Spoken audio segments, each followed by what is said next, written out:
Hello and welcome to quick concepts. आज हम देखने वाले हैं भारत में टेक डिग्रीज के बाद मिलने वाले करियर ऑप्शंस की। तो चलिए शुरू करते हैं। दोस्तों, जो जानने वाली बात यहाँ पर है कि भारत में लगभग 1.3 million students per year tech degrees pass करते हैं।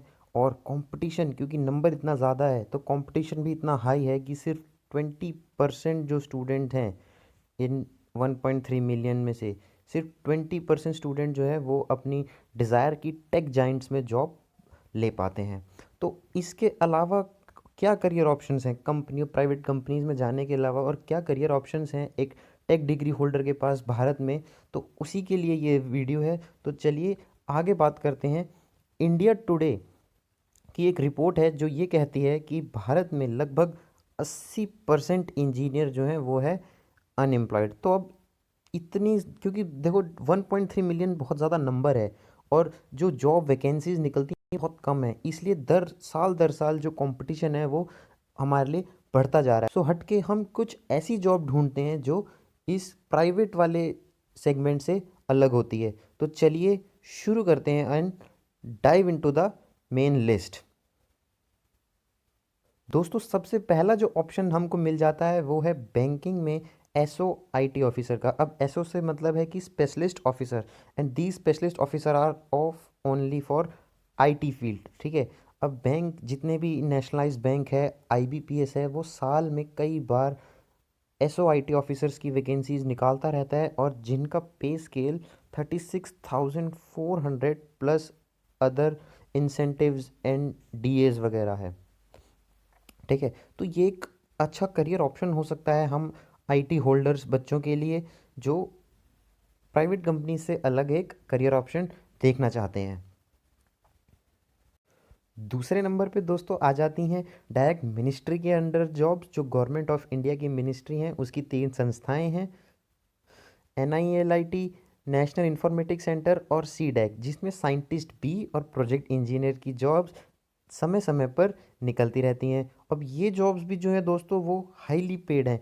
इनमें भी जो जॉब पे स्केल है वो इनिशियल है, वो 56,100 प्लस आपके अदर इंसेंटिव्स हैं।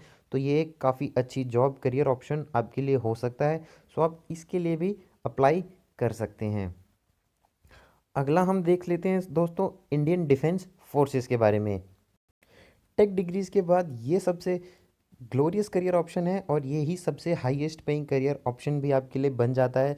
तो देखते हैं, अगर आप आर्मी को ज्वाइन करना चाहते हैं तो आर्मी के लिए आप जा सकते हैं टेक्निकल ग्रेजुएट कोर्स के लिए। अगर आप एयरफोर्स ज्वाइन करना चाहते हैं तो आप दे सकते हैं एफकेट का एग्ज़ाम। और अगर आप नेवी में इंटरेस्टेड हैं, आप सी ओशन को एक्सप्लोर करना चाहते हैं, तो आप जा सकते हैं दोस्तों नेवी में।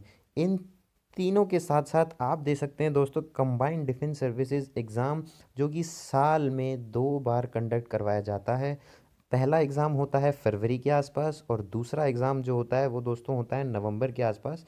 तो आप दे सकते हैं इंडियन डिफेंस फोर्सेस के एग्ज़ाम। और दोस्तों ये ग्लोरियस करियर क्यों है? क्योंकि आप यहाँ पर पहले ही दिन से लीडर होते हैं। ठीक है।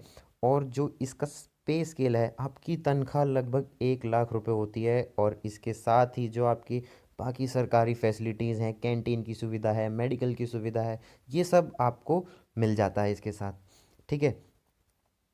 नेक्स्ट, अगर आप टीचर बनना चाहते हैं, if you want to be a computer science professor and lecturer, so you can give various national and state level exams like NTA-NET, CSIR-NET, CTET, state TET, KVS and DSSB for Delhi.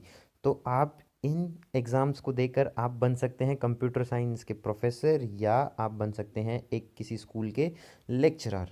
तो ये भी career option आपके लिए अच्छा हो सकता है अगर आप प्राइवेट जॉब से कुछ अलग ढूंढ रहे हैं तो।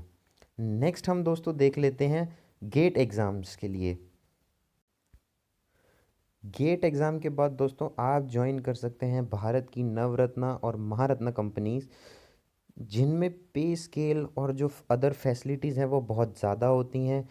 कंपनीज जैसे BHEL, ISRO, DRDO, CSIR, ONGC वगैरह में आप करियर अपना देख सकते हैं। तो ये थे दोस्तों आज के लिए लिस्ट में कुछ करियर ऑप्शंस जो आप भारत में टेक डिग्रीज करने के बाद देख सकते हैं। अगर आप अभी तक हमारे साथ वीडियो में बने हुए हैं तो चैनल को सब्सक्राइब करना ना भूलें, लाइक करें, शेयर करें अपने दोस्तों के साथ और कमेंट करके मुझे बताएं कि आपको ये वीडियो कैसी लगी, ताकि मैं ऐसा ही कंटेंट आपके लिए आगे भी लाता रहूं। धन्यवाद।